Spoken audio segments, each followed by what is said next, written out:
days that are dedicated to discussing issues relating to relationships and marriage. With this evening, we are going to be zooming into a particular case of a child who killed the father because he wanted, according to his explanations, wanted to go to the mother.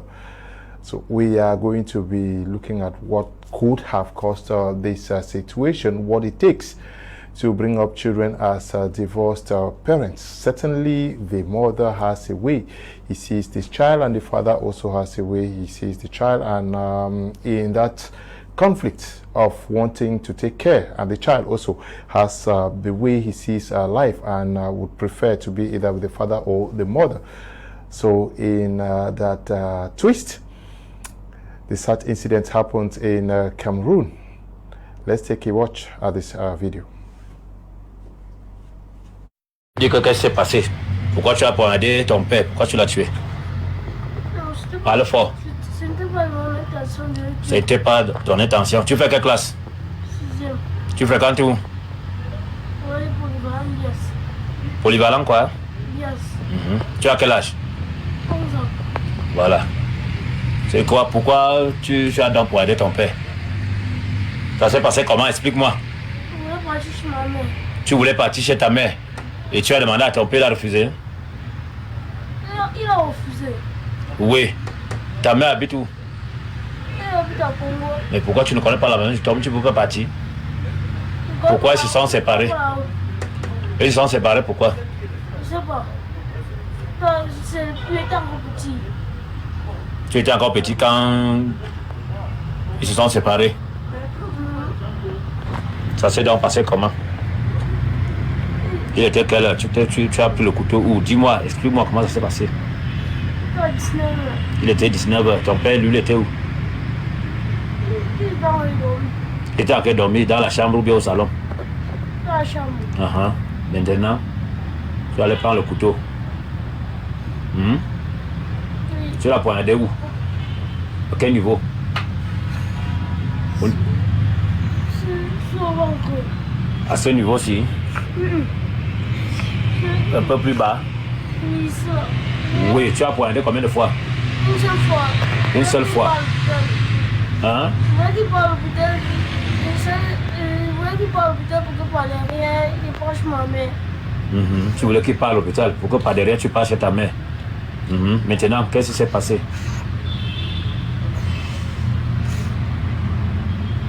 Vous vivez seulement à deux dans la maison? Et donc, Vous habitez où? C'est quel quartier? Force de Dieu. Force de Dieu. Ton père travaille quoi? Moto. La moto, c'est un bel spinner. Un moto taximan. Bon, maintenant, quand tu as poignardé, il s'est réveillé ou bien ça s'est passé comment? Dis-moi. Ils sont réveillés. Oui, après? Il était rentré dans la porte et il a dit que je suis venu. Oui. Après, il est sorti, il s'est placé à la porte, il a payé par les mains. Dès que payé par les vignes, on l'a amené à l'hôpital. Oui. Là, les gens au quartier étaient en train de me taper. Oui. Mon tapé, arrivé dès que. Arrivé, ma mère est venue, elle a commencé à pleurer comme on était sur la véranda. Elle m'a tapé ce qui était sur la véranda. Elle est venue, elle a commencé à pleurer. Après, la chute, après, c'est encore. Réveillé. Maintenant, le sort de ton père, comment? Okay, the father finally died because this child was looking for a way to send the father to the hospital so that he gets a means to move over to meet the mother. Once again, I say good evening to you guys, and we're going to be discussing on the challenges of bringing up children as divorced parents. With the panelists who are with me, we have Mr. Emmanuel Chango, who is here, an expert in this domain. He's involved in many issues. We are going to have an opportunity of receiving him to tell us what he's actually involved with. Yeah, in Cameroon. We are glad to have you. Thank you so much, Mr. Leonard, and Ma is on the panel. Good to see you again, and I'm so Sanji is there as well, and televiewers. Very emotional discussion today because we have to face this reality. We have to pray that we have the grace to say just what is right so that we can heal our community. We also are in the company of Reverend Mrs. Anyere, who is a pastor with the Presbyterian Church in Cameroon. Good evening, Ma Pastor. Glad to have you. Good evening, Mr. Leo. Good evening, Bachango. Good evening, televiewers, and good evening to my sister in Bamenda who will also be joining us. It is my singular pleasure to be here again to talk about this sensitive topic today, and so that at the end of it all there will be a headway. Okay, Mrs. Sanji Yvette is also going to be part of our tonight's edition of the program. She'll be participating from Bamenda. Let us just start our discussions with you, Mr. Sanji Yvette. If you are ready, good evening and welcome. Hello, Mr. Liu. Good evening. Good evening to my co-panelists and special greetings to our televiewers. Parenting as divorce partners is a challenging one. Parenting generally, it's first of all challenging. I mean, parenting in marriage. Because people get married and they look at it like, oh, parenting will be one of the very easy things for us to do. But when those children start coming, parenting becomes difficult. Now, you bear with me that the way you parent a child of 0 to 3 years is not the same. It's not the same way you parent a child from 3 to 5 or 3 to 7 years, or even from 7 to 12. Then teenage age, the way you parent children when they are, in their teens, is not the same. So parenting generally comes with difficulties.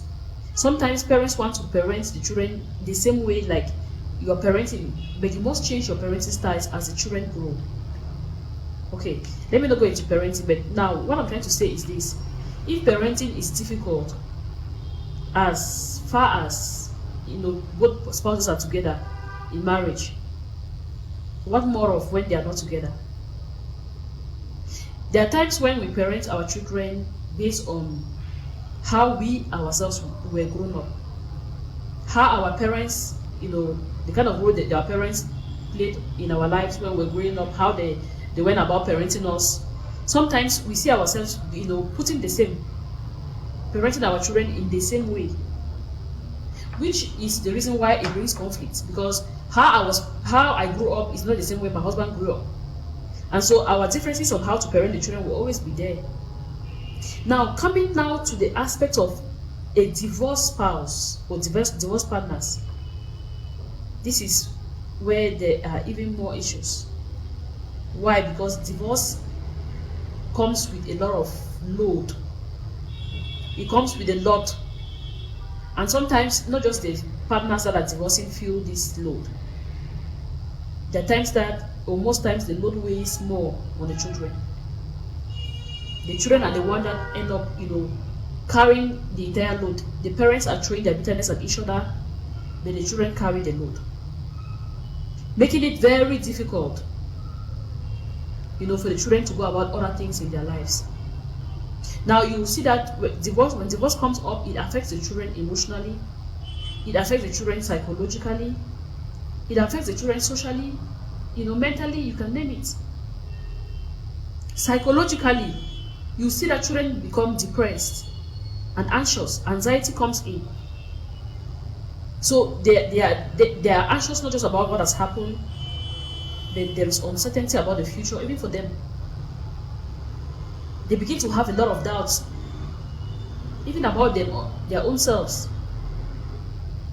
Can they also have a successful marriage? They become depressed. And then equally, psychologically, the children also get affected.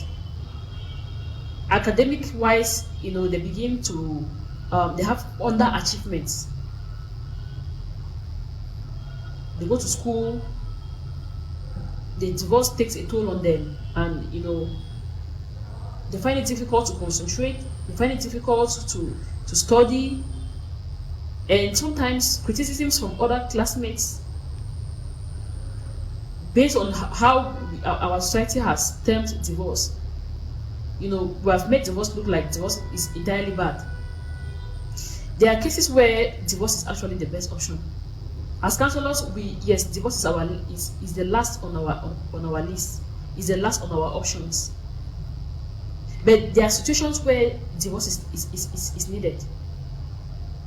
And I understand that even the Cameroon Court of Law, they will not grant you divorce on a platter of gold. No, they'll make it difficult, just so you give up. But again, there are instances where if you have enough reasons why that divorce should take place, it will take place. But the unfortunate thing now is that this divorce comes with a lot of, like I said, it affects the children more than it does affect the spouses. And you can see that emotional wise, these children, they suffer from sadness, confusion. They are sad, they are confused about the future. They have feelings that they cannot identify. Thank you very much, Mr. Sanji. Yvette from Bomenda there, but I want to get your first reaction. What could have been going on through the mind of this kid who has to accidentally kill the father simply because he wants to create a time for him to move over to see the mother? Yes, this, like you say, I am happy you said accidentally killed, because we have to believe his version. He had no intention to kill the father, but he underestimated the type of energy that he carried already, which has been built with time. It's probably when he can't remember why they divorced, and he said it happened when he was younger, so you realize that he has been building up some energies throughout the process and developing a certain personality with some self-defense mechanisms as well. He had grown up to identify with his ability to survive in that context, making choices that suited his own desires that may not probably be more profitable for his life and growth. But I just want you to understand, Mr. Leo, and the public that is watching us, that children are no accidents when they perform. They are very attentive observers of their environment, and they are well equipped in their ability to document information and then use them in a very organized manner to attain their objectives. In a situation of divorce, there are most often possibilities that language has been used and actions in order to, because anger and frustration is related to most of these divorce cases, and there is this notion of ownership or you belonging to another person and so on, and humans believe some humans belong to them. So it's just like you are going out of boundaries, and then the owner is trying to have control, and when he's not able to do it, he becomes frustrated. In his frustration, he uses every means based on his own education and his limitations to be able to prevent or make you pay or suffer for it. In the process, very destructive procedures and languages are used.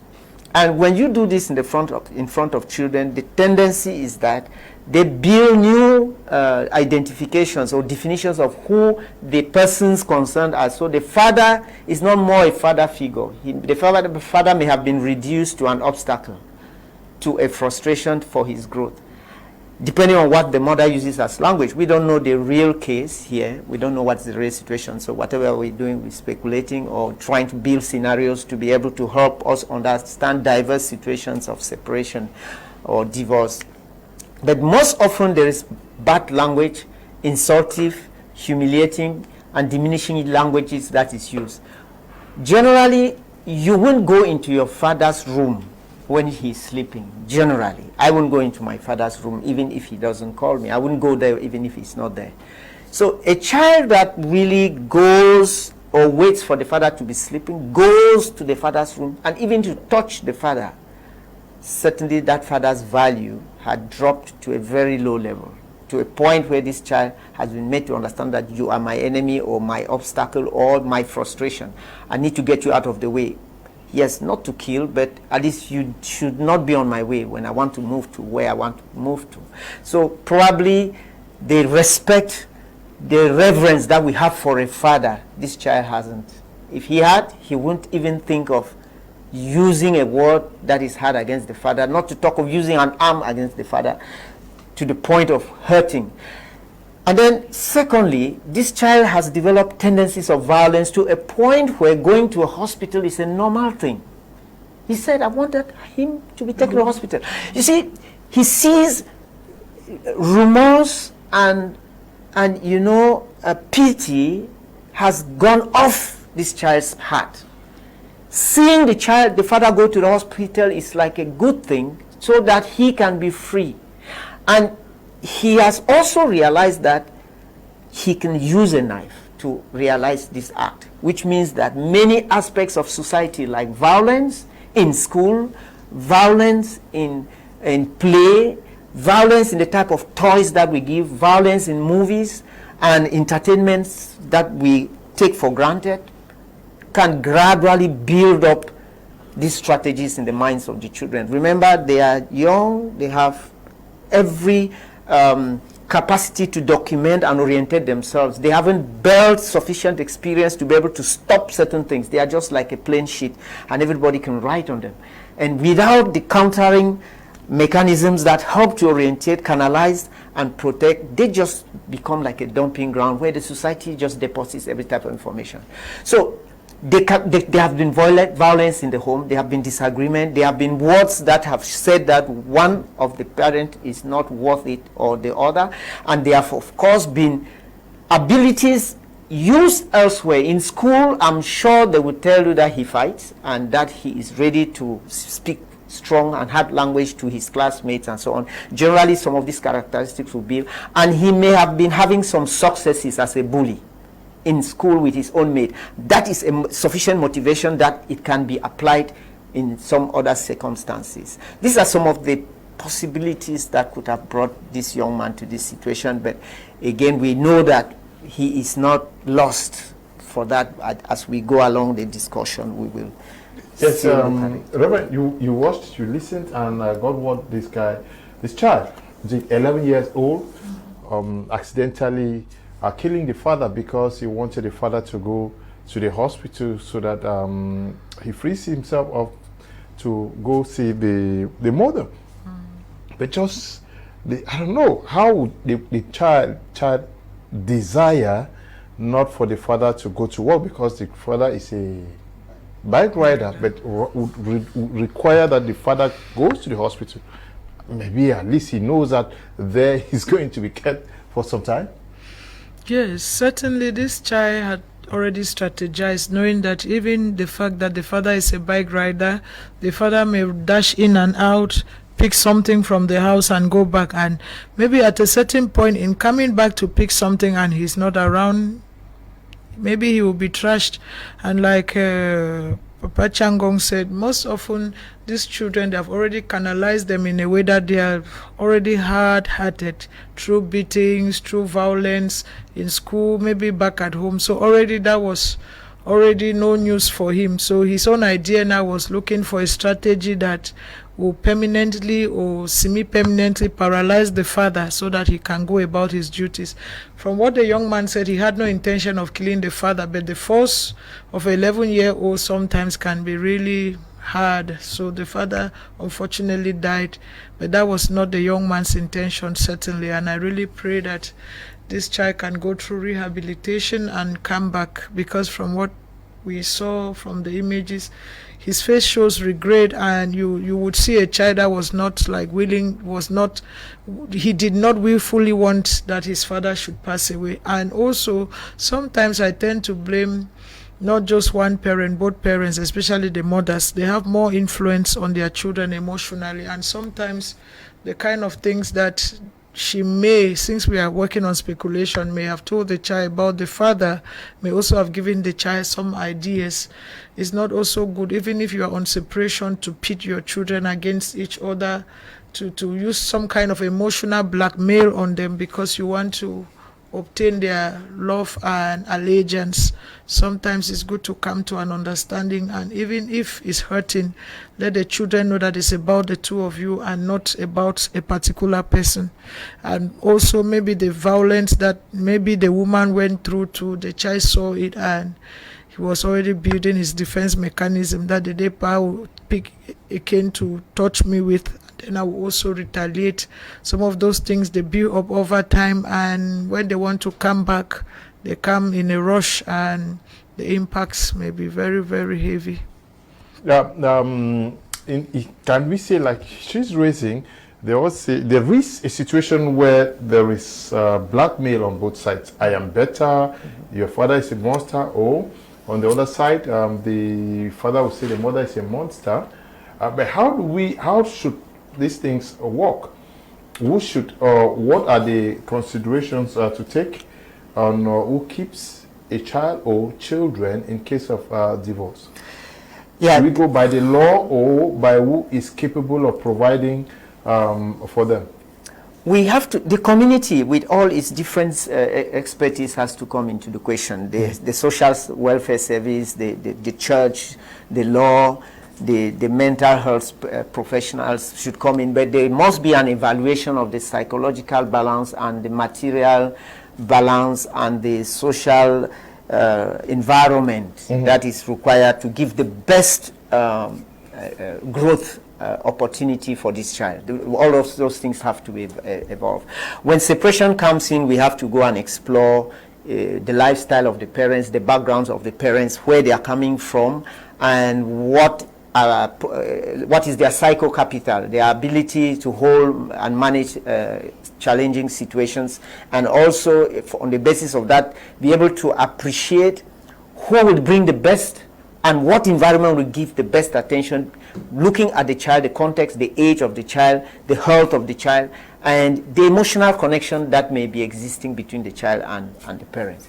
Most of these things, parents that really care, based on their, like I say, their respective balance, mental balance, can handle it and can be best to decide this.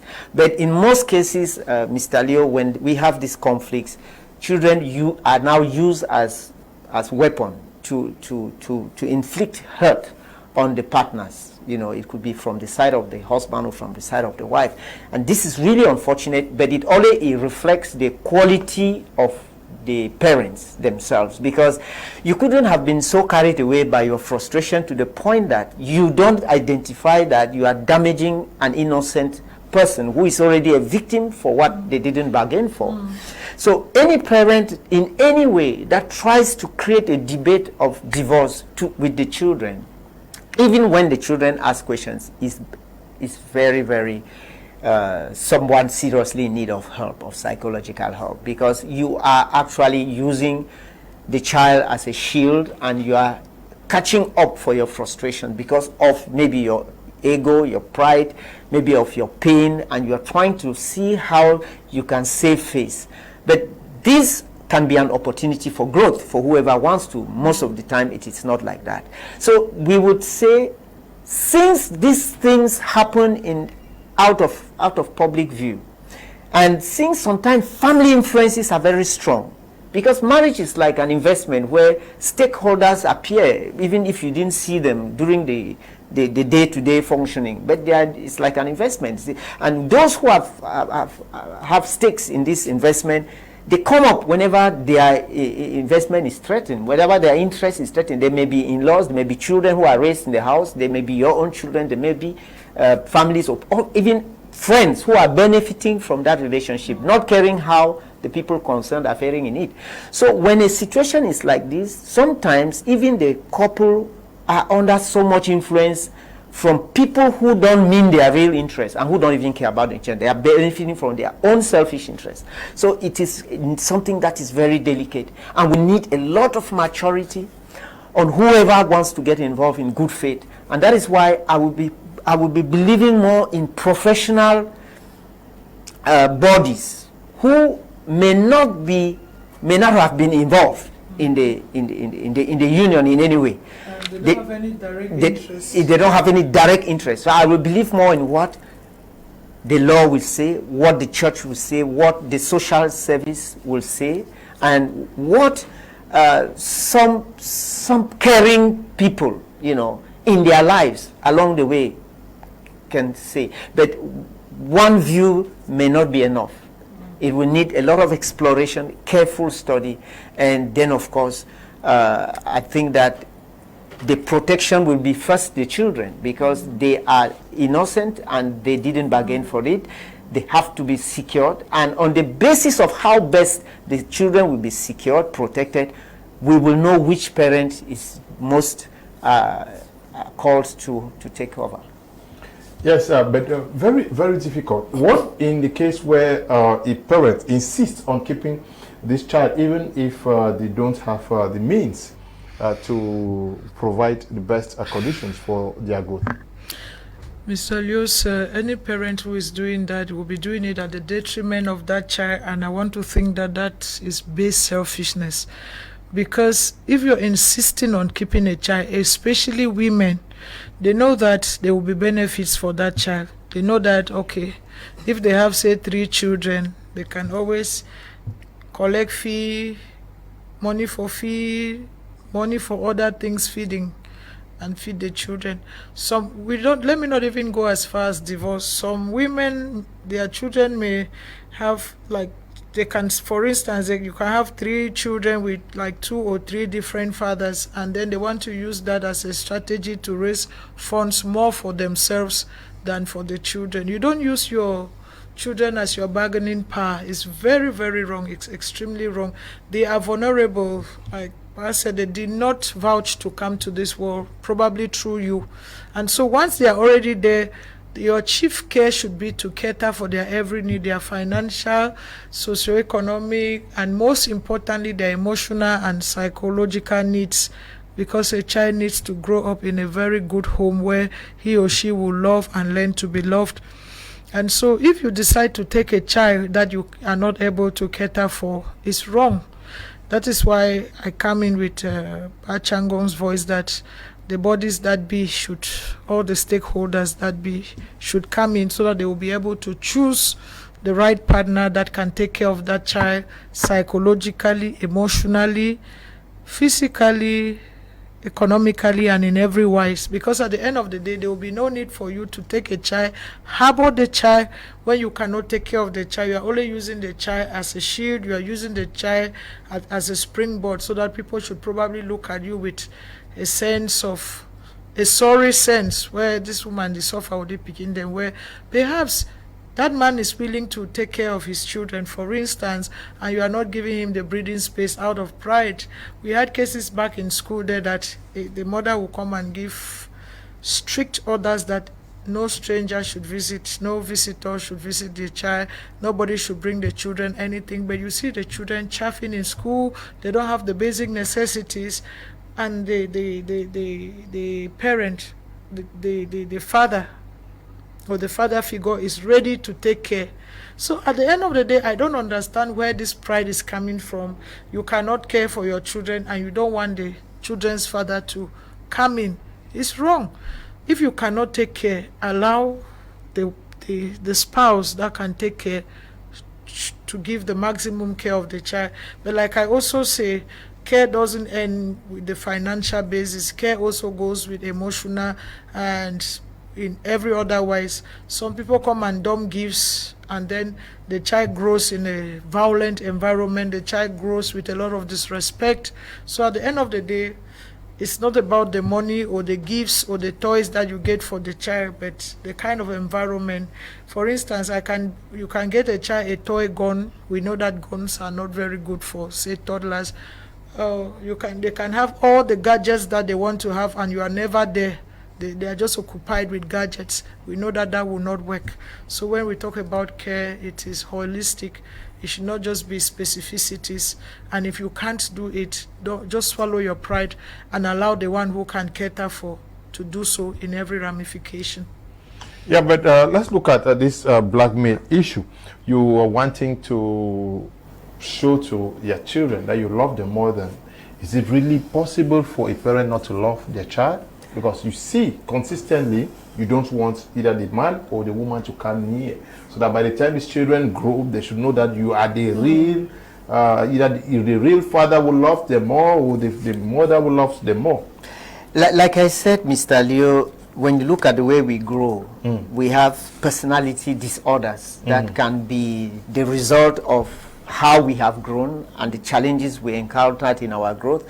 If you are dealing with parents that are suffering from this type of disorders, they will be looking for balance through, you know, external factors, and the child can be one of those. And it can be through the size of their cars, or the type of language they use, the way they dress, and the ability to occupy certain functions in society. They may just reflect the imbalance that people carry. Children are one of those, like I said, don't make your children your Christmas tree or your signboard. That helps to, you know, through my child, I will have value, because I know intrinsically I don't have that value. So I will do everything to make sure my child stands like a reflection of who I am, because I am so aware of my worthlessness. So how do I compensate for it? I do everything to push my child into situations where, and this will need manipulation. And when you start manipulating, it is because you are in a situation of, you are fragile. You are in a situation where you are insecure. So this also only reflects the insecurity of such a parent.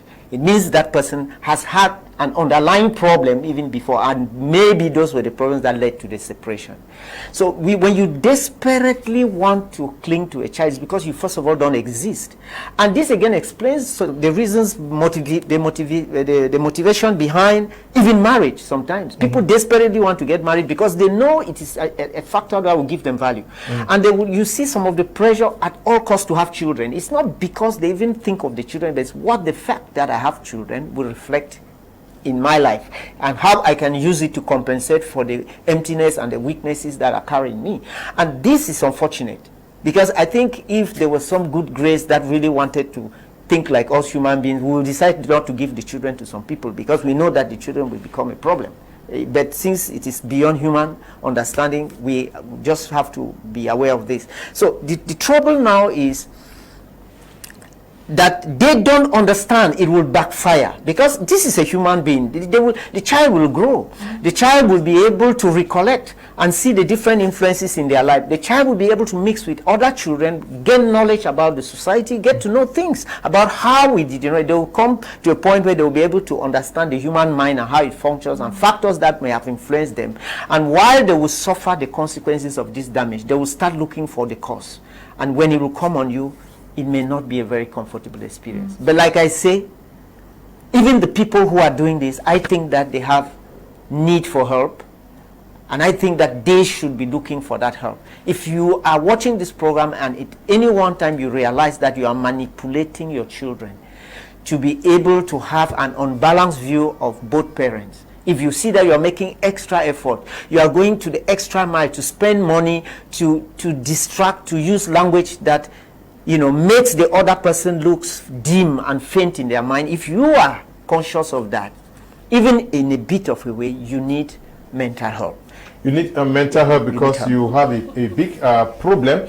If you are watching the program and you have an issue similar to what we are discussing here, feel free to tell us. And if you also may want to come and share them with the world, please write to me, and I will gladly receive you. We discuss on it and also use it to teach so many persons. Can we take another listen or watch to what happened with this child and the father who ended up dying? Tu dis que qu'est-ce qui s'est passé? Pourquoi tu as poignardé ton père? Pourquoi tu l'as tué? Parle fort. C'était pas mon intention de le tuer. C'était pas ton intention. Tu fais quelle classe? 6e. Tu fréquentes où? Oui, polyvalent, yes. Polyvalent quoi? Yes. Tu as quel âge? 11 ans. Voilà. C'est quoi? Pourquoi tu as donc poignardé ton père? Ça s'est passé comment? Explique-moi. Je voulais partir chez ma mère. Tu voulais partir chez ta mère et tu as demandé à ton père de refuser? Il a refusé. Oui. Ta mère habite où? Elle habite à Congo. Mais pourquoi tu ne connais pas la maison du Tom? Tu ne peux pas partir. Pourquoi ils se sont séparés? Ils se sont séparés pourquoi? Je sais pas. C'est étant petit. Tu étais encore petit quand ils se sont séparés. Ça s'est donc passé comment? Il était quelle heure? Tu as pris le couteau où? Dis-moi, explique-moi comment ça s'est passé. 19 heures. Il était 19h. Ton père, lui, il était où? Il est dans le dormi. Il était en train de dormir dans la chambre ou bien au salon? Dans la chambre. Maintenant, tu vas aller prendre le couteau. Oui. Tu l'as poignardé où? À quel niveau? Sur le ventre. À ce niveau-ci?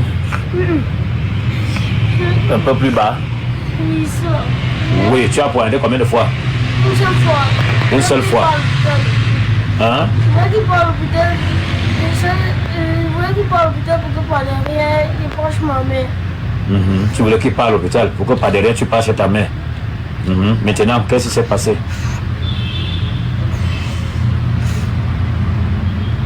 Vous vivez seulement à deux dans la maison? Et donc, Vous habitez où? C'est quel quartier? Force de Dieu. Force de Dieu. Ton père travaille quoi? Moto. La moto, c'est un bel spinner. Un moto taximan. Bon, maintenant, quand tu as poignardé, il s'est réveillé ou bien ça s'est passé comment? Dis-moi. Ils sont réveillés. Oui, après? Il t'a rentré dans la porte, il a dit que je suis venu. Oui. Après, il est sorti, il s'est placé avec la porte, il a payé par les mains. Il a payé par les vignes, on l'a amené à l'hôpital. Oui. Là, les gens au quartier étaient en train de me taper. Oui. Mon tape, arrivé d'être. Arrivé, ma mère est venue, elle a commencé à pleurer quand on était servante. Elle m'a tapé ce qui était servante. Elle est venue, elle a commencé à pleurer. Après la chute, après, c'est encore. Réveillé. Maintenant, le sort de ton père, comment? Je ne sais pas. Tu ne sais pas. Tu ne sais pas qu'il est mort.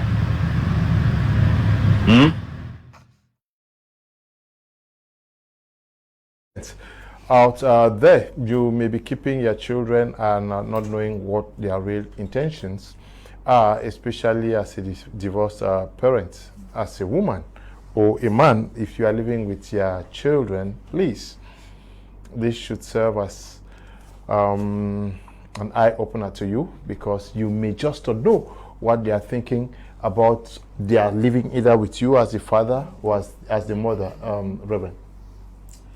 Exactly, Mr. Lewis. Sometimes we do things in front of children ignorantly, and we used to even advise that when a child is already a toddler who can speak, because most of them learn by imitating, it's good to separate them from your room. Don't take a bath with them, because already they are already becoming self-conscious. You should start teaching them the different parts of their bodies. They should be aware of their surroundings and those who are coming towards them, especially the girl child. They should not touch them in sensitive parts. People should not call them my wife and so on. You need to start drilling children thoughts that, so that they should understand that they are growing and they have their own capabilities and abilities which God has bestowed on them. They are not just tabula rasas. They are growing, and they pick up from the basic template which God has created them, the character first of all in them, and then they pick up from the society as they grow up to they are influenced by peers and so on and so forth. So sometimes we may even quarrel and throw insults. Statistics have shown, Mr. Leo said, that most often children who throw tantrums in school, children who are violent, pick up from their parents who also are insultive, and they fight and so on. So most often what we do in the house, directly or indirectly, impacts heavily the children.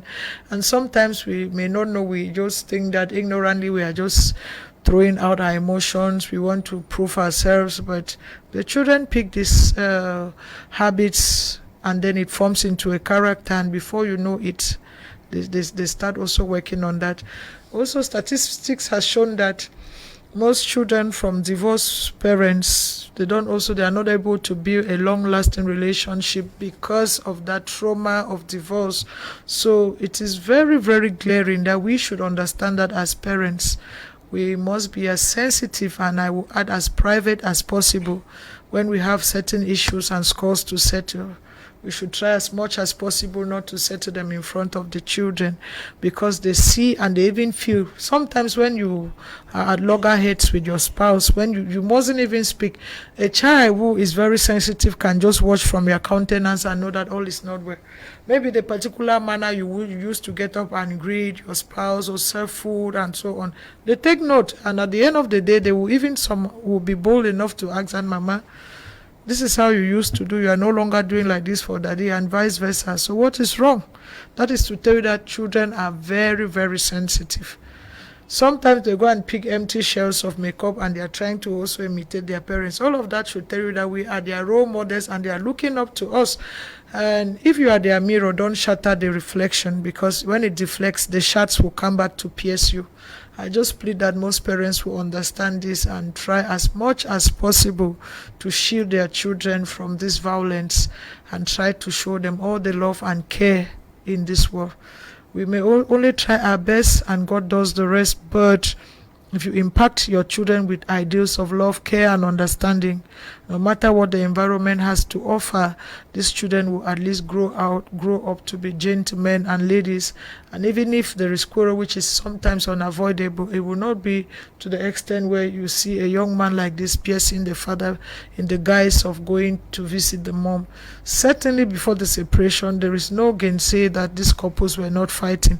They did not have a violent marriage. So we should try that no matter what is happening.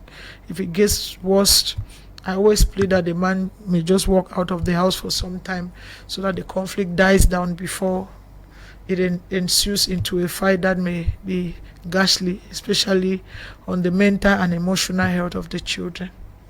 Now, where would a child pick up this attitude for even imagining harming the father?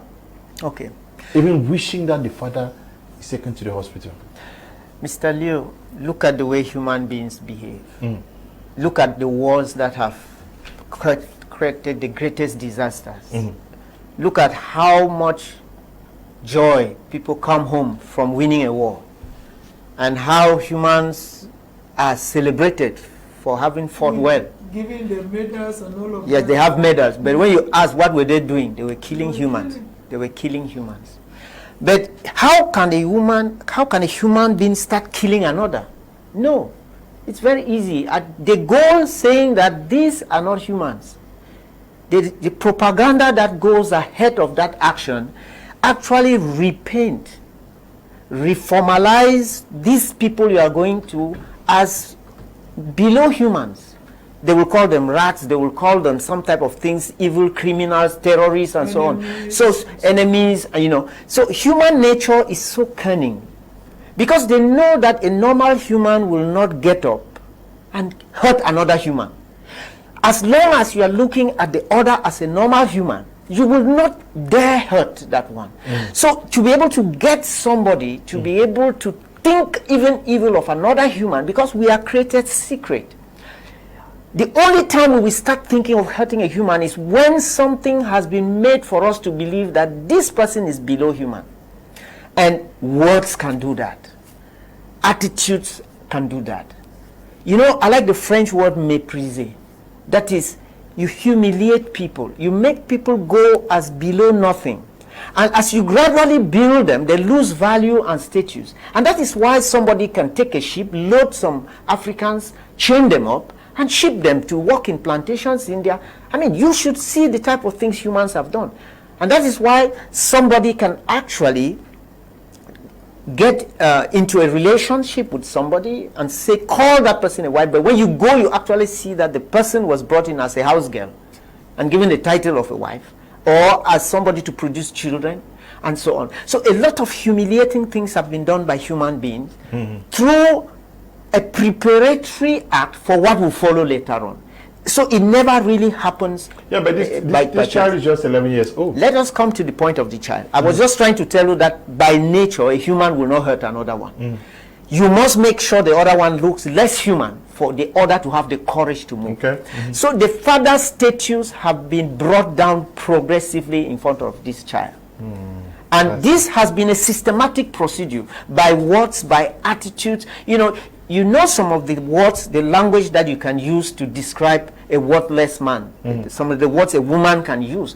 You know some of the words a man can use to describe a worthless woman, make a woman look worthless rather, and how a woman can make a man look worthless in a union when they have fed up with it and when they have been, they want to vent their frustration.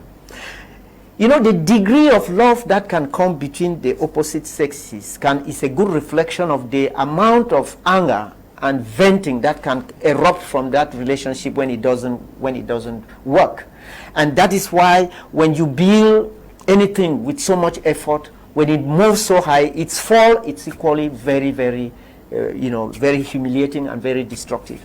This child has been grown gradually, and I wouldn't say that parents wanted it to be like that always. There are times it is just, like I said, their own insufficiencies, their own weaknesses, their own approximations that is manifested naturally. And unfortunately, children are there to inherit it and to use it in their own way to survive. So sometimes if you tell parents that this thing you are doing will end up bringing this child to this point, they will not believe.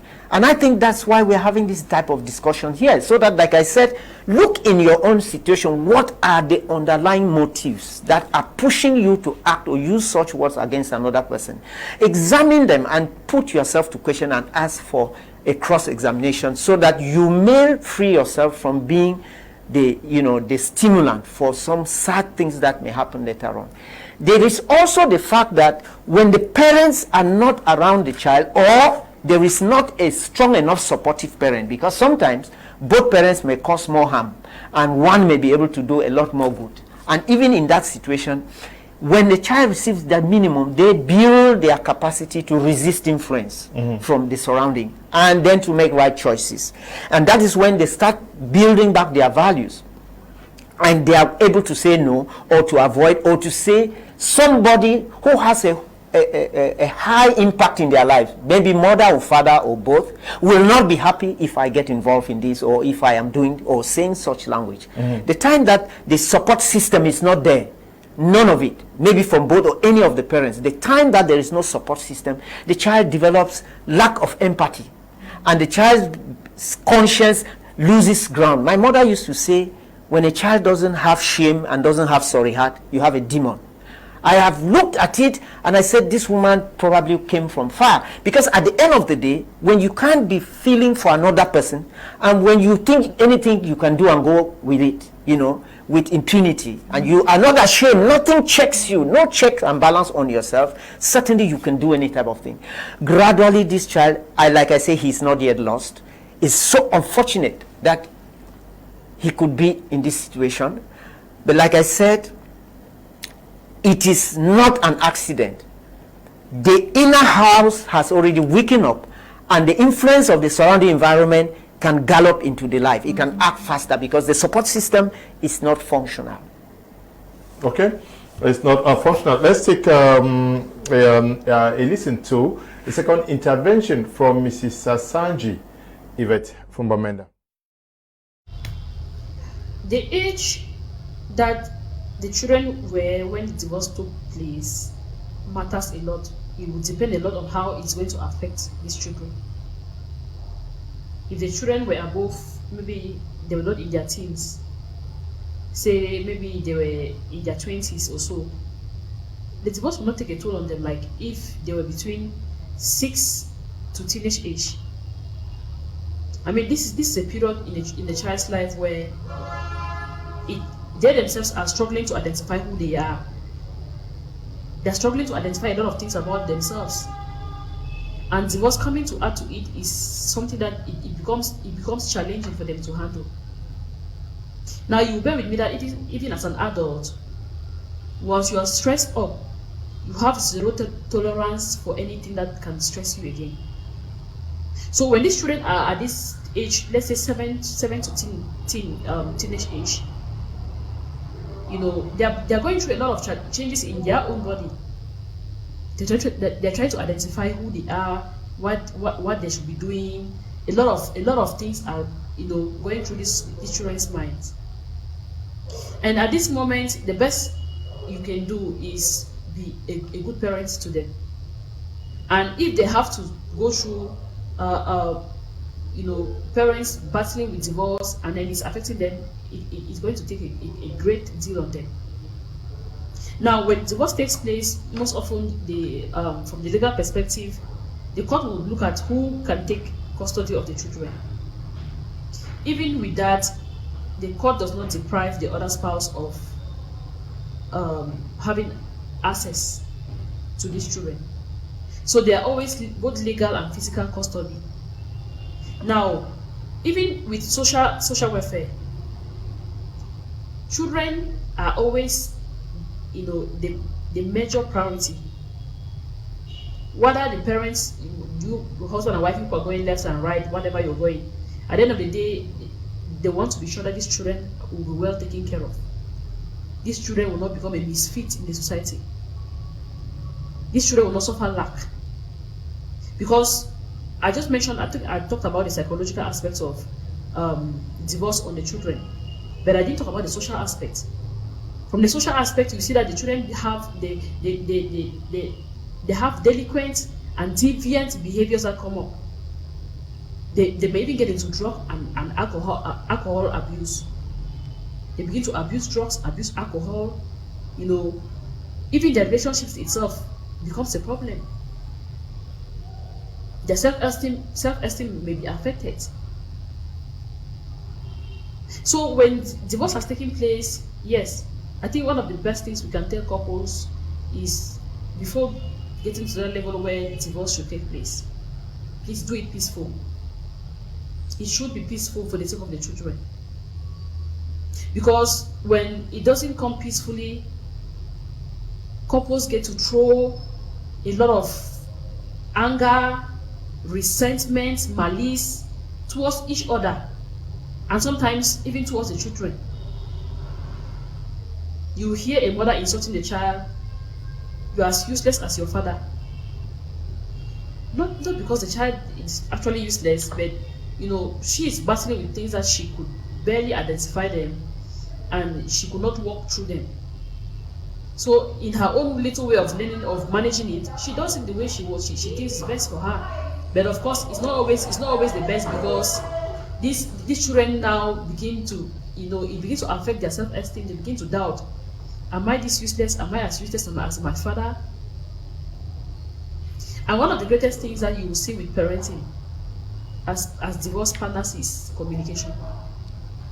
Communication is always broken down. And when of course, you will need each other when it comes to parenting. But when you cannot communicate what you need per time to the other spouse because of bitterness, because of resentment, at the end of the day, parenting becomes difficult. And one of the greatest issues with parenting is parenting styles. I mean, with the divorce, one spouse is always thinking of, "Hey, the way you want to parent my children, I'm not comfortable with that." So parenting styles become a problem, as well as communication becomes a problem, and these children begin to suffer a great deal. Okay, the children end up suffering. Mr. Emmanuel. Yes. In divorcing, it is usually an agreement between the man and the woman, because it is either the man who initiates a divorce case or the woman. It is an agreement. They both agree to separate for their good. But how do you, in this separation, also safeguard the interest of the children? That is, you people have agreed to go both ways, but what should be that other engagement that you take to ensure that it doesn't drastically affect the children? First of all, most divorces are not agreed upon. Sometimes one of the partner just accepts because the other person doesn't want it to go. At the end of the day, yes. At the end of the day, you have to agree. But what I want to say is that most of the damaging circumstances are not things that are on the table. If I break away from the relationship and feeling that I was not well treated, I wanted to be in the relationship and I have been denied. I told you again, sometimes we believe that we own somebody. and that we have vowed to stay together. And so if you are going away, you are breaking a vow that you promised to keep. So you have hurt me, and so I am like a victim. So when you reason that way, and you hold to that property, the divorce, you don't accept it. But it is like, okay, the person is going away, so it's like I have been denied a right. That is psychologically, that's how the other partner who didn't want the divorce will react. I have been denied a right, and then it will hold as a grudge. Even if on paper things are signed, you realize that every time that you need to meet that person to discuss anything, it will be animated from the point of that frustration and that grudge that is held. And so every other thing will never work properly, because the person will say, okay, you can go away, that's not a problem. But the grudge is animating every interaction that is happening. That is why I say we are like the onion. When you take off one peeling, you see another peeling. You take off the other peeling, you see another one. And most of the time, when you are so concerned with the peeling outside, when you are getting involved, you are not very conscious of the underlying peelings that are there. And this is when you start... That consequently may give you tears. Exactly. And this is the pain. So what you say is what looks like legal on paper. But we have pain because of things that are not on paper. That is where the pain is coming. These psychological things that are actually pulling the strings in the backyard. And nobody can put a finger on them. But good enough, we can always know, because the behaviors will not more be normal. You would realize that people's attitudes are not, there's no logical end to the things that they do and to the statements. They are not coherent. So what we are trying to say is that it is very important when you are going through a relationship crisis that you seek professional assistance. Because sometimes you are the cause of the trouble and you will not have the balance to see it. But a professional will be able to, even in the nicest way, make you discover those weaknesses that you carry within you. And in the process, you may catch up with the relationship. But in the process, you may be ready to move away from the relationship, because you have seen that either your limitations or because we always have a limitation when we don't stay in a relationship. We shouldn't be looking at the limitations of the other person, because staying in a relationship is an ability to stay with somebody, whatever they are. If I can stay with you, it's because I lack that ability to do it, so I have a limitation. So when you accept your limitations, then you will be happy in the separation. And then, of course, you will have enough balance to protect even the person's interests, even the person's family interest. Because sometimes you see in a relationship, you have got to know family members of the other person. They don't become suddenly devils, because you realize that you have found your balance. You'll be able to treat your in-laws with attention and love, and a good human relationship can exist. So if you can go to that extent, then certainly you will protect the children, your children, interest, and you will be able to identify the role the other partner can play in their interest and defend it. And so you will see couples that will actually make arrangements for their children to receive both parties' attention, and even sit and discuss and plan. So the trouble now is with individuals' ability to accept the separation. So many of you are writing. I'll read out some of the messages that you've asking questions, so that we can also get answers from those who are in the studio with me tonight. But like I said earlier on, if you have a case similar to what we are discussing today, you can get to me if you want us to talk about it on TV, or if you think that you have issues that you want to share with the world. Call me through the number that is on the screen after the program, and I'll invite you so that we can share and maybe host a show with these panelists, and then you talk and they can also add, so that we can educate the world. But this one says, good evening, Mr. Liu. I'm having a worry. I'm also having a mixed feeling. This is because I'm into this topic of today, but not with biological children. My sister got married to a man years back. After some time, she fell seriously sick with cancer, and the husband abandoned her with 3 kids. And she suffered till she died. When she died, the husband and his family did not bother. But now, because the children are big, the man is coming. It's painful, because this is the stage the children are more independent. And my question is, where was he when they were young? Difficult situation. So it was really difficult. Where was really he when they were young, and not just when they were young, when they needed him most. The mother was sick with cancer. You can imagine the pain, and then you abandon, and then At the end of the day, I will just tell the children to, since they're already big and they're independent and probably they know the story, so the ball is in their hands. Because at this age and point in time, you cannot go influencing a child that, okay, don't you touch your father, stick to us, your maternal relatives, because of what your father did. They may either generate a spirit of forgiveness if he had tangible reasons for abandoning them. But abandonment is something that sometimes we may need only your physical presence, even if you don't have the financial assistance. Where was really he when this woman in question was sick? And probably now, based on his excuses, it's left for the children to stand. But I would advise that aunt to just let go, because forgive. The children are already big. They have a sense of independence. They are the ones to decide. Any sense of bitterness now on her part may only lead her to be infested with sicknesses, high blood pressure, and other things that may not have been meant for her. Well, like Ma said, like Reverend said, the children are grown up. They have a say. But they should be careful that they don't carry the frustration of this story into their own lives, because they are certainly going to have families, and it is dangerous for them. Any form of negative energy will always be self-destructive. There will be some remorse, there will be some pain, but the ability to walk over that is also a healing component for their own lives. As for the father who is coming back, he is welcome. I think he's welcome. It's good for him to have a chance, but he should also understand that he may not have all what he's looking for.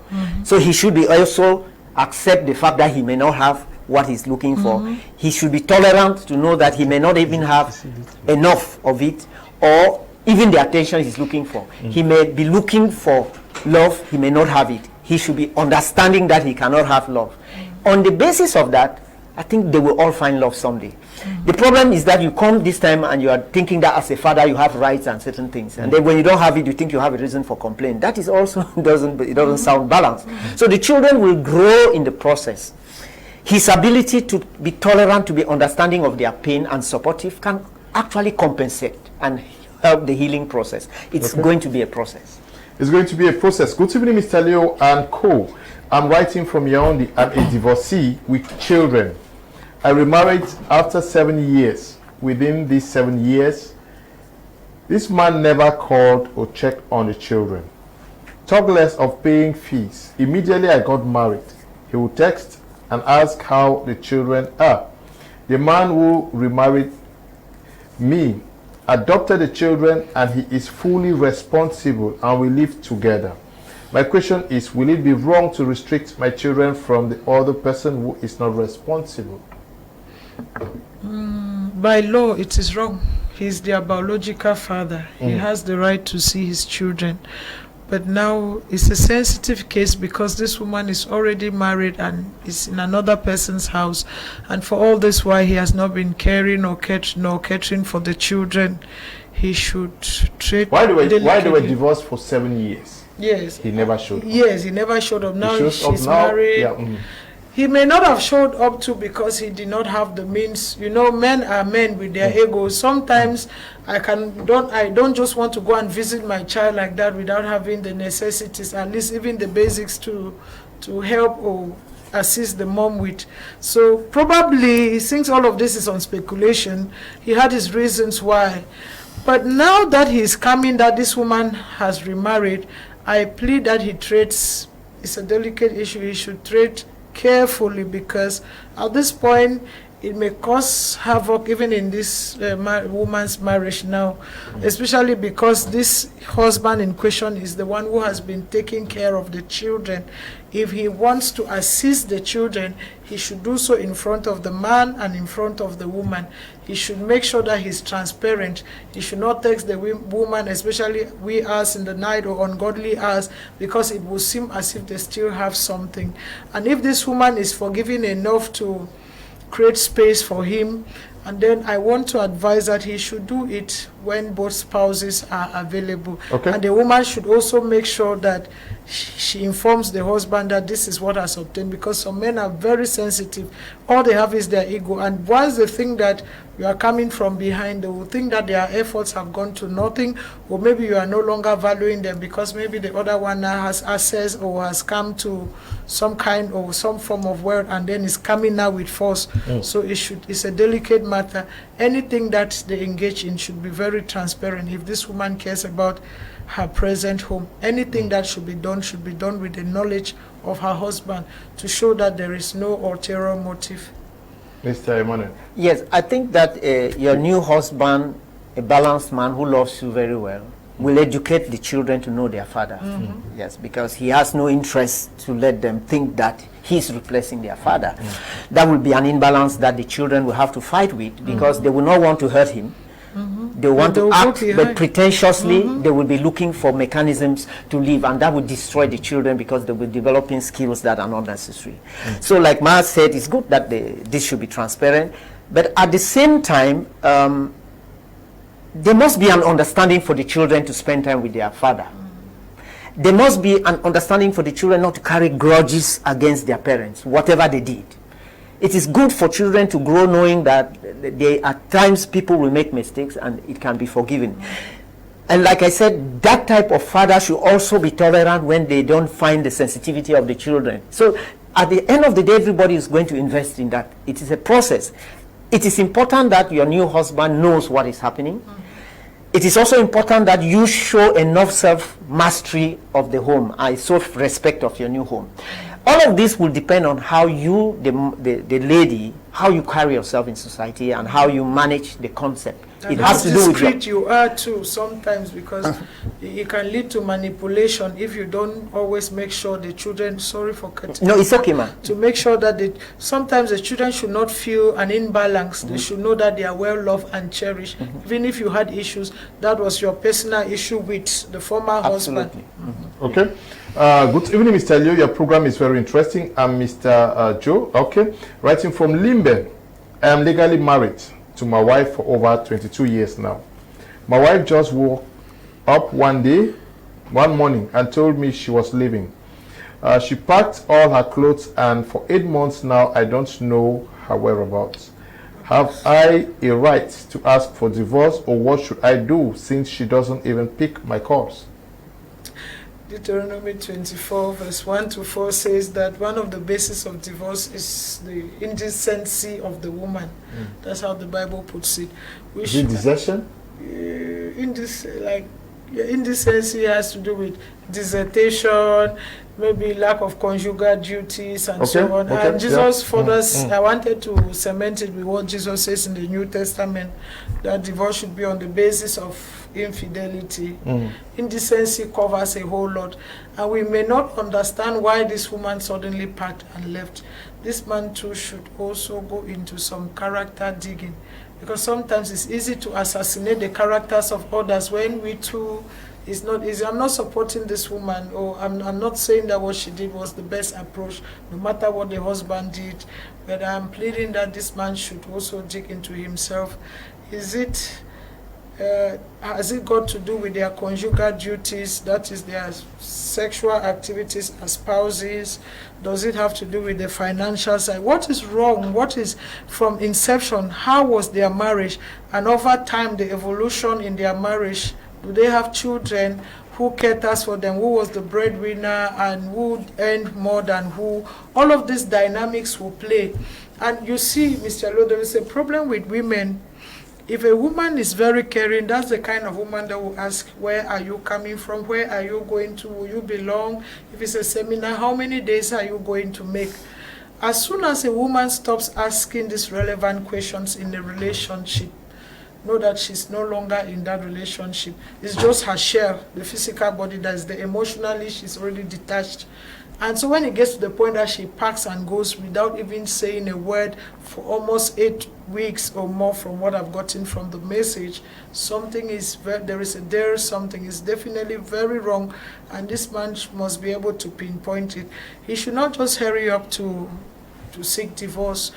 After all, even if you have to seek divorce, they will still give you a period of separation and a period of trying to, even if you are in the same house, you are not fulfilling your conjugal rights and other duties, you must stay together and try to sort things out. Even if you have to separate, that probatory period must be there. So you should not think that divorce is biscuit. It's not something that they will just sign and give you today. My dear brother, it's a very long and tedious process. So if you could look for a way to look for your wife and reconcile with your wife, it will be better. As I say and I insist, ask yourself what is wrong. We cannot pick from the other side of the coin without knowing what is on the other side. Before you smooth the jagged edges, you must know what was supporting the marriage and where the pillars are falling or where there are cracks. He should look for those cracks and loopholes and try to cement it.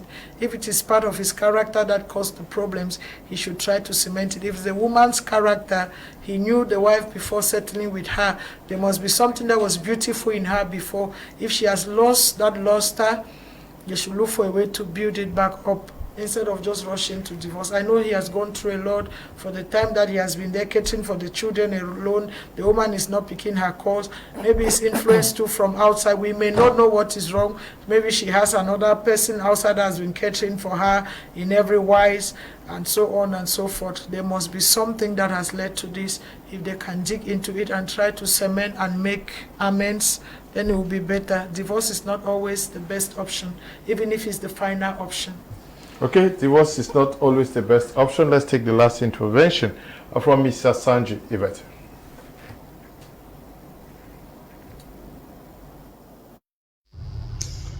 Now, if divorce must take place, I mean, if couples have come to the terms where it's not going to work, like I said, please do it peacefully for the sake of the children. The confusion that these children get, sometimes not being able to have access to either their father or their mother, looking at maybe their father or mother trying to move on into another relationship. You know, sometimes this affects the children a lot mentally. And it could result to things like, I think the video that was trending on social media, where a child stabbed the father. So I want to talk about if divorce must take place, let us look at styles or rules that could be put in place for a successful parenting. And one of the first things is set boundaries. You want to co-parent from a distance, right? What are some of the things that can be done and should not be done as far as co-parenting is concerned? One thing I want to say here is this, please. No matter the bitterness you have against your spouse, no matter the hatred, do not fight these children. I mean, fight who should take custody of them, because it has always been an issue. Keep your differences aside and try to see that at the end of the day, these children are the main target here, that we should try to see how we can give these children a befitting, I mean, a bright future, irrespective of our differences. So if couples are not matured enough, you know, to keep aside their whatever they're feeling, the anger, the hatred, the malice, if they're not able to, you know, keep this aside and then try to see how they can, you know, put together their heads and try to see how maybe they could parent these children to have a bright future, it's going to affect the children, of course. So set personal boundaries. It's very necessary. Then don't talk, agree on not talking negatively about the other. No.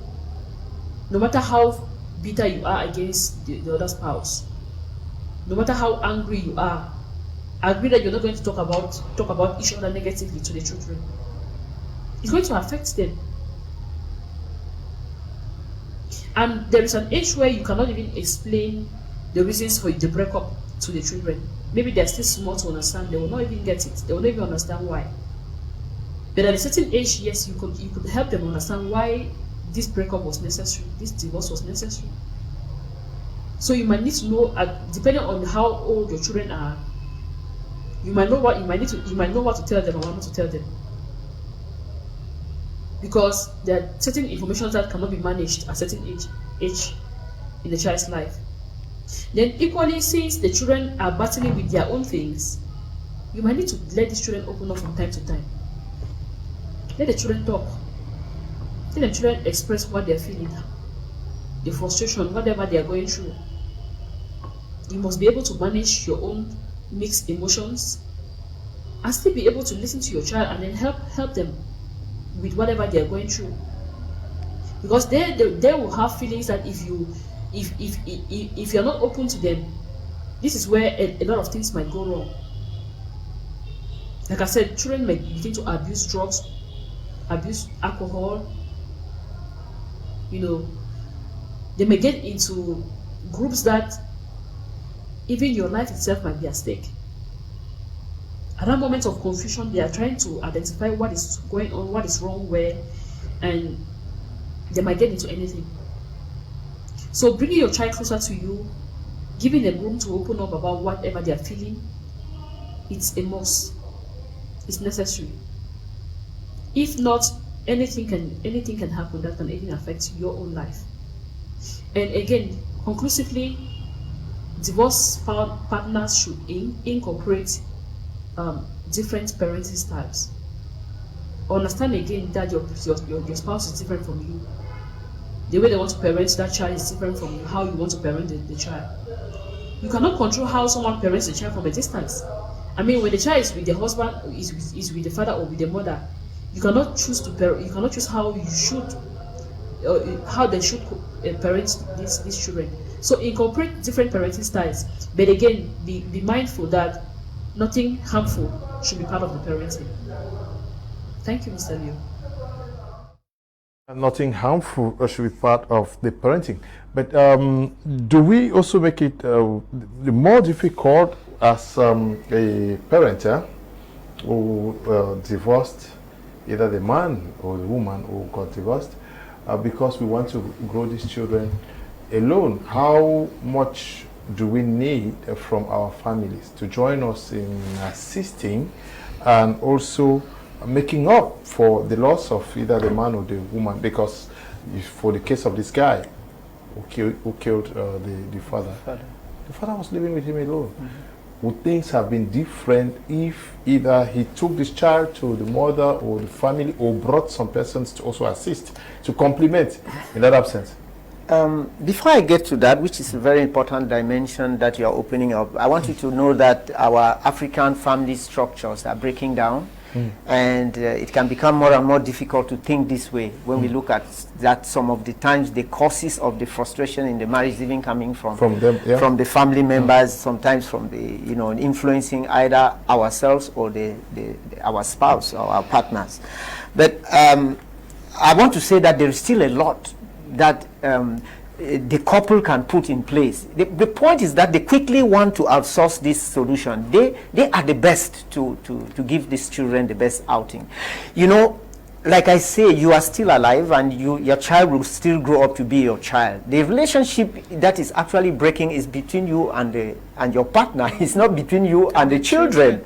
So there's nothing, only somebody. That's why I say when you start doing anything that will hurt the child, because the child is already suffering. Children, they are very selfish. They are very narcissistic, as we say.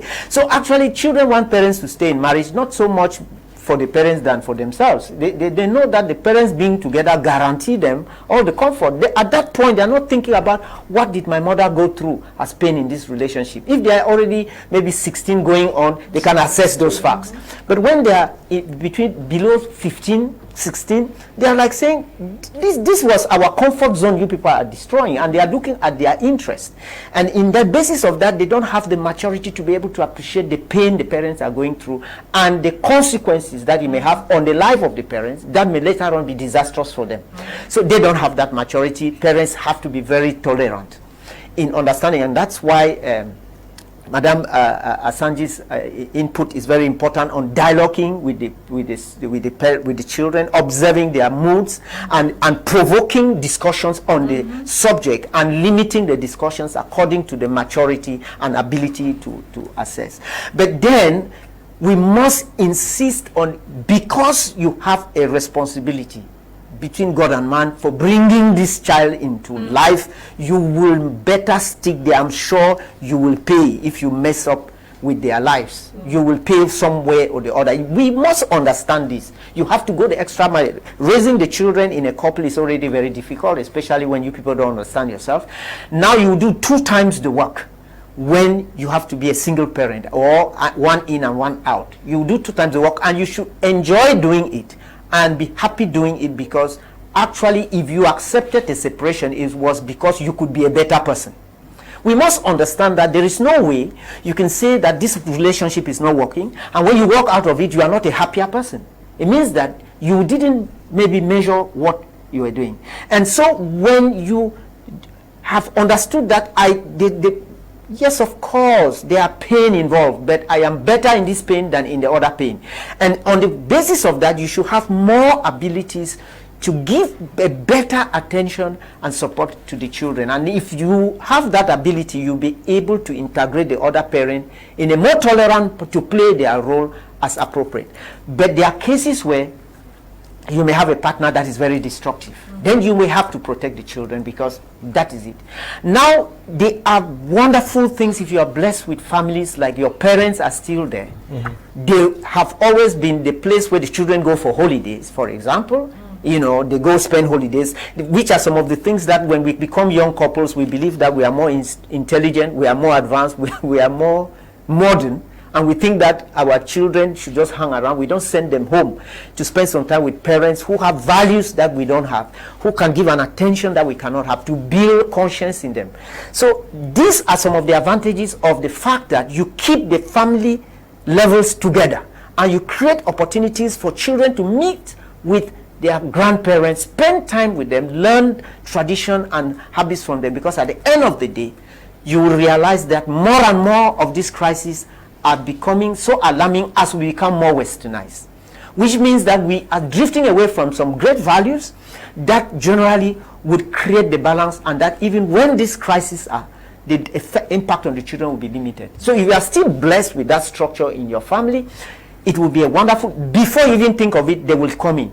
And they will come in a way that even both parents of the children will know that our child is in good hands. While we are maturing in our mess, let us at least accept that a third party can do better. And that's why in some countries, the state will come in and act as a third party. So the child will neither be with the mother nor the father, and they will give to foster parents. That is also their best of a bad situation, because I think that we have a very good of a bad situation when we can have grandparents or aunties and uncles that will provide this a continuity that is very supportive and give room for maybe some balance to come back later. Okay, some voice express. Good evening to you all in the studio. Please, I also have a small problem and I really need your help. I have a girlfriend and we have one kid, so the mother of my girlfriend is like trying to put the girl in confusion. Whenever I call the mother of the girl, the only thing she demands is money. Please help me. What should I do? Yeah. I think that you should, since you're in Bamenda, for this case, since you're in Bamenda, I will plead with you to write to me after the program so that I can give you Mr. Sanjay's number. You meet and talk that out with her. She will direct you on what to do. But we should also know that when we go for counseling, it's paid for. So their time is not also wasted. It's energy consuming. Good evening, Mr. Leo. Please, in the case where the father did not take care of the child because he had nothing and never showed up during the child's growth, and everything was done by the mother and her family.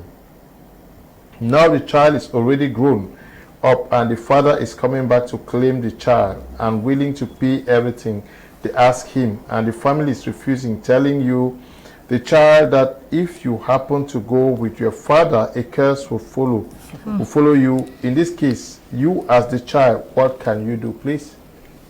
I think that you have no right to when you give a curse, you receive one. Maybe you are not aware of that. You know, you say it's coming out of you. If the curse couldn't have been going anywhere if it was not first in you. So as you are giving, you are receiving. So you certainly suffering from your own limitations. There is no business involved in this matter. What is first of all, the father coming to pay all the charges for? There's no way you can pay for a service like that. Can you pay for sleepless nights and so on? Yes, you can't pay for that. I keep encouraging people to stop monetizing everything in life. You have been able to come back, continue the journey from where you stop, being appreciative of all the efforts that have been made, respecting everybody who have played their role, and being thankful and appreciative, and joining your efforts with the efforts of the others to make sure that the continuity can catch up for all the damage, the pain that they have gone through. You know, most of the time it's all ego matters. I am coming to do what I couldn't do. But like I said, these are only indications of the insufficiencies that are in people. Most of the time you will say the parent could not have what? Could not have attention. If you can't pay the school fees, walk the child to school. Do the homework of the child. Wash the uniform and iron it. Run the errands of the child. Do some of the things that needed to be done. You know, people have always, you know, brought this thing down into something like I could not pay fees. I could not. There are a lot of things you can do that will play a formidable role in the life of the child just by your being present and being available and being there. And so most of the time, the men, if I want to use our case, we don't do those roles because we believe that when we don't have money, we are useless. But that is only a reflection of the insufficiency, the imbalance that is in us. And we should go look for help so that we can be healed from it and we will be better people. There are many things we can do to play the role that is necessary. And you'll be surprised that the fact that you can play that role and carry it well, because you have received the necessary help that can give you that ability to accept your situation and manage it, you will become a very useful person in the family, and your role will still be played adequately and nicely. Okay, yes, Robert, the father says, I am ready to pay for everything that you guys have done, but the family says, the mother's family say no, and tell the guy that if you follow your father, we are going to curse you. How do you strike a balance in this instance? First of all, that father in question, Mr. Leo, is coming in with the sheer element of pride, like Pa put it, that ego. You don't just come now to, you cannot use money to brainwash, if I can put it that way, or to buy people over. There are lots of things that have passed in this child's life that you were not there, birthdays, important events which you could have been there, just your presence, your physical presence for that matter. Coming out that you can buy him off is wrong. He's not a property. And for the young man too, the ball is in his court, because curses are just words that are rendered by people when they are angry, and the devil takes them and manifests on them. When he rejects the curses, that it would not work in faith and confidence, it would not work. It is his place to decide whether he wants to stay with his maternal people or go with his father. But that father is wrong. He may have a good aim or a good heart now to bring his son closer to him, but the way he's going is not the best. And to strike a balance, this young man in question should be the one to choose. He's mature enough and he knows what he has gone through in his maternal parent, is in his mother's side, and he knows what he's going through now. He's big, and out of curiosity, like any other human being, he may also want to know his father, but he should take it slowly and get to know his father slowly, but not just conclude. If he was even a woman, it would have been different, because we know that brother would want to come in, but he is a man. Someday he will get married to a woman. So I don't know why they are even trying to manipulate or play him that he should not do like this, he should do like this. I think both parents should talk about it, work it out, and allow him. He's now mature. He should go about his duties. He's decisive enough. And I don't believe that getting to know your father should give room for a curse. Not like going with him, but at least getting to know him first. Yeah, but it's better. But it's the fundamental issue or problem we are facing, not the fact that somebody says, I want to take this child, it is my child. Or the father says, I want to come and take my child. You're taking the child from who to where? Is it not also, it is the father's child, but it is also the mother's child. So you are taking the child from who to where? But they said the young man in question is already mature. That's why I'm saying that he can decide. Taking him at this point, how old is he? Where is he going to? If he's already a mature child who can be on his own, he knows what he has been through in the mother's house, and if the father is coming to intercept now that he wants to take care of him or trying to buy him over, it is wrong.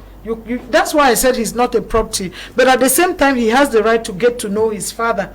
Yeah, but taking him maybe to go out of where he has been living, it is now about the man and the wives and the family. They should talk. If the child cannot decide on his own, if he's not mature enough to decide, they need to talk it out amicably, not using money. Money is not the best way. It's not, the child is not a property. When we now link up with what happened for the case of the child who killed the father, is that not also where the problem is? Because maybe the mother spent time cajoling this guy that no, like you said, you need to debase, downgrade, and humiliate. But that young woman's message said the man has not been there for over 7 years now. Yeah, I'm saying, I just want to link up that for this to happen, you want to show that, okay, I am your mother, and that's not your place. You need to be, but the child belongs to both families.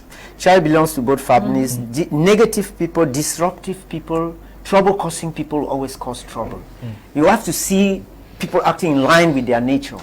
So if this is a troublesome person, of course he's coming to cause trouble. And you see he causes trouble everywhere in his life. It's not only in the case of the child. The point is that you can't take a child away from a parent. You can't. I mean, it's not because physically the child has moved to another town that you have taken away. You will be very much insane to think that you can take away a child from the parent. You can't do it. It comes to a point when you realize that the reason why you drifted that child away, thinking you were going to accomplish something, it is a bucket with a baseless bottom. You know, you are filling a basket with water. You have an insufficiency in you, which you want to compensate by manipulating things at the external level. Go for healing, go for psychological assistance. You will take the child away. You realize that you have not found peace.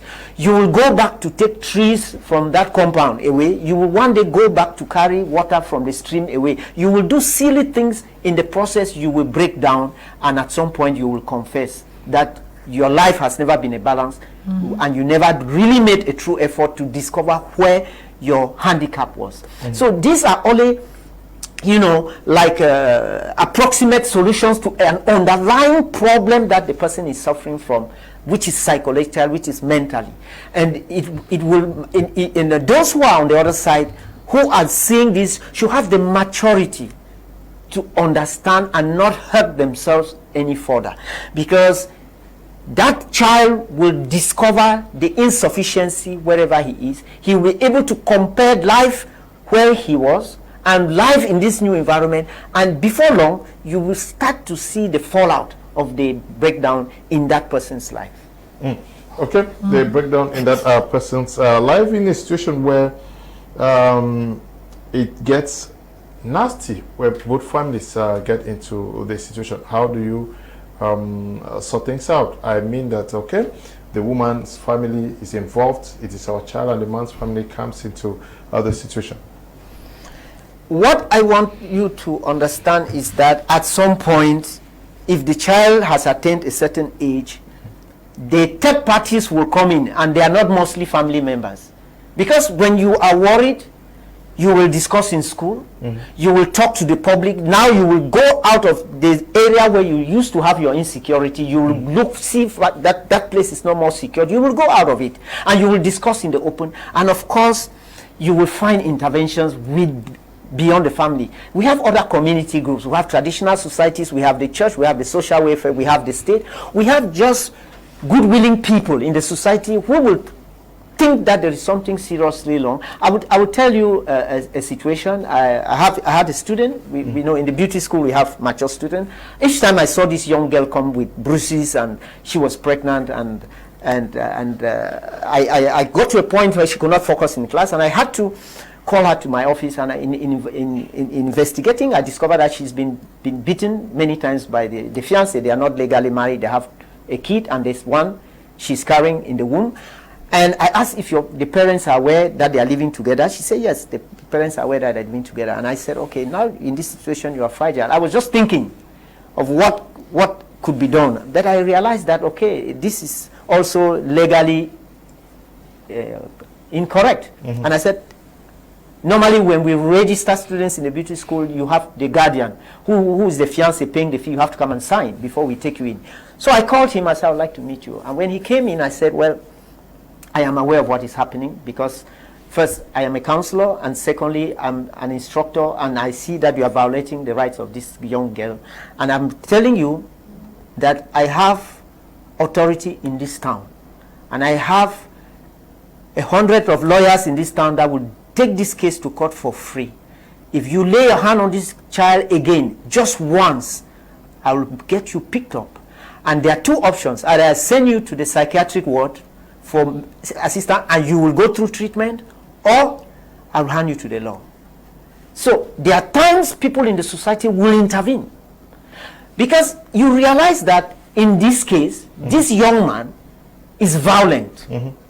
He's not wicked. He's actually the one paying the tuition, but he is violent and he has challenges in his life, and he comes home, and this young girl, smart, will not tolerate some bad behavior, and he compensates for his insufficiency by being a bully. So when he realized that there was a bigger bullying from this end, he sobered off. So sometimes third parties, well organized, can actually help to create the balance. But one thing is certain, the situation will get out of family circle when the child realizes that the family circle is no more a secure zone. Okay. Good evening. I got married. Reverend, just listen to this. I don't know if you have an answer. I got married and I had a child with this man. We had some misunderstandings, and he blocked me even on every social media platform before that. He one day sent me a message and said he wants to take his child, and that I don't have any right over the child. He made me lose my job, and he abandoned us without paying our house rent. When he knew very well that I was no more working, I suffered.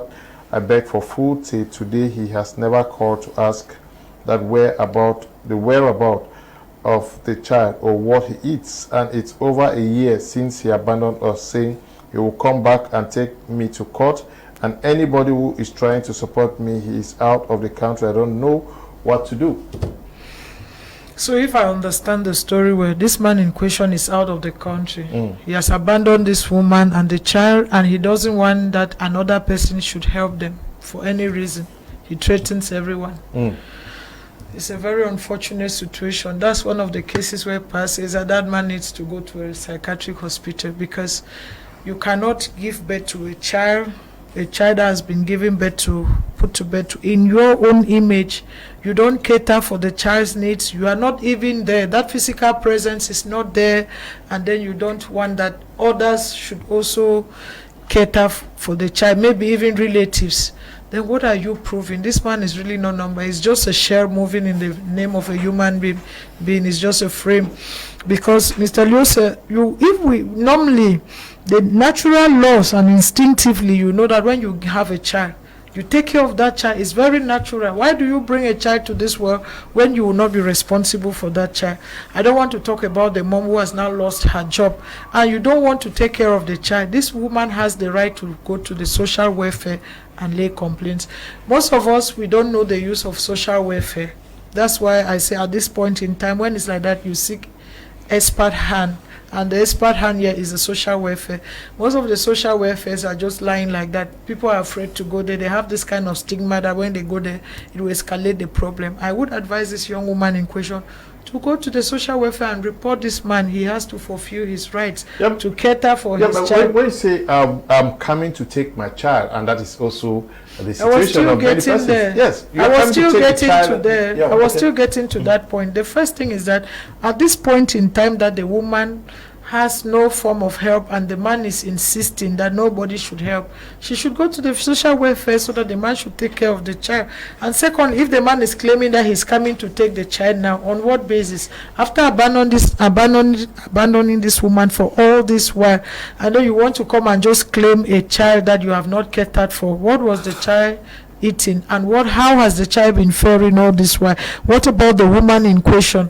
This man really needs to sit up. He needs to take full responsibility, not just coming to take away that child, to detach the child from the mother now at this point. And if he's still a young child, it's like taking a child, winning a child when the child is not yet ripe for winning. I would not advise that he takes the child, but this woman should still pursue the case at the social welfare. Let the man do his duties. It is his obligation, it is his right to cater for the child and not take the child away. He doesn't deserve the child, because you cannot decide to take a child that you have not been catering for just because you think that you have arrived.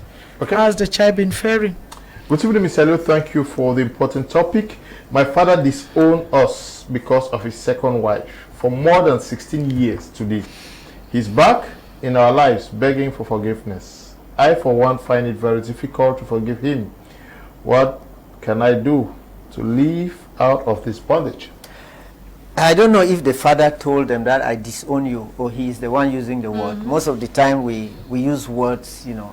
He certainly realized that the father's attention to them was no longer as it used to be when he got married to a second wife. So when you say the father disowned you, it should be a declaration that was made. If that wasn't the case, then I think we have to review it. But looking at the situation, he's asking for forgiveness. So learn to forgive. If you can't forgive now, we will also forgive you for not forgiving. But in the process, continue to, to learn how to forgive. It may take some time, but we pray that you gradually forgive, because it is part of the healing process that if you were to come for therapy, I will put you through.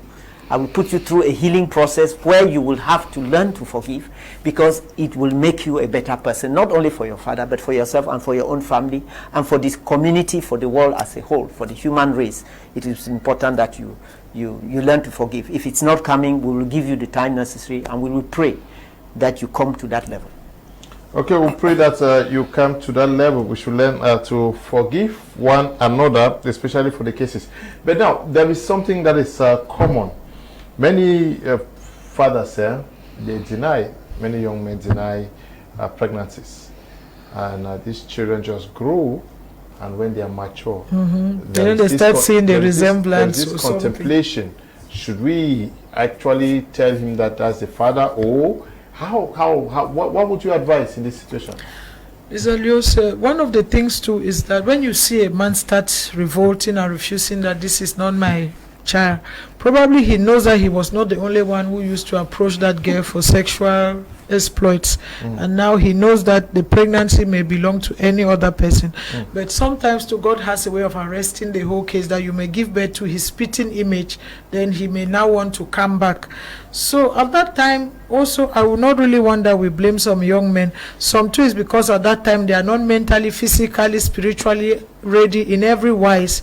They were just going into an adventure, and peradventure they discovered themselves in that situation. And now if you have given birth and they are responsible enough to come and say, okay, we'll take the responsibility, I think it's a green light. But I will not just expect you to cross the road because it's a green light. You still need to observe him, whether he's really willing to, because they can just come and make, like I used to say, dry season rain. They give a few things and they disappear. You should be in that child's life from that time to the child becomes whoever he or she will become. So don't just think that if you want to take responsibility, take absolute responsibility, or don't be there at all.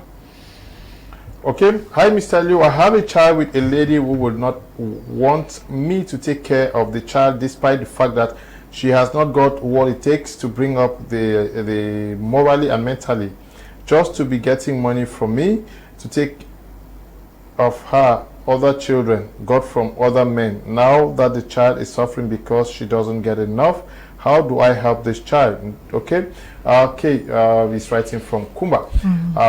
He has a child with a lady, and certainly the lady has other kids, and he knows that he can take good care of the child, but the woman will say, will not let him do that because the woman knows that through him she'll get some money. Well, you have a difficult case, my dear friend.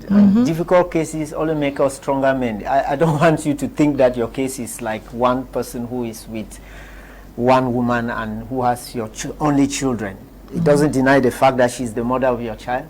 And the things that are involved in her life, you cannot deny that they are part of her life.